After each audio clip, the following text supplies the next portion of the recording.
பாரதிய ஜனதா கட்சி இந்த ஈரோடு இடைத்தேர்தல்ல களம் காண்கிறதா? களம் காண்பதற்கு முதலில் தயாராகி இருக்கிறீர்களா? யாரோடு கூட்டணி?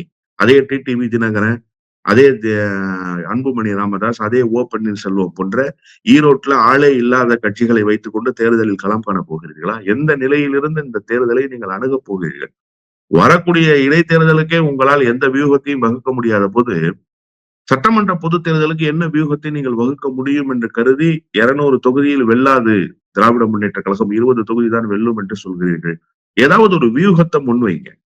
இந்த அடிப்படையில் நாங்கள் திராவிட முன்னேற்ற கழகத்தை வீழ்த்தப் போகிறோம். ஒரு ஆன்டி இன்கம்பன்சியை இந்த நிலையில மக்களிடத்துல நாங்க எடுத்துட்டு போயிருக்கிறோம். அரசை எதிர்க்கக்கூடிய சூழலை வலுவாக நாங்கள் தமிழ்நாட்டு களங்களில் உருவாக்கி இருக்கிறோம். எதையாவது நீங்க செய்துட்டு இதை பேசினால் அது ஆக்கப்பூர்வமான விமர்சனமாக பார்க்க வேண்டியிருக்கும்.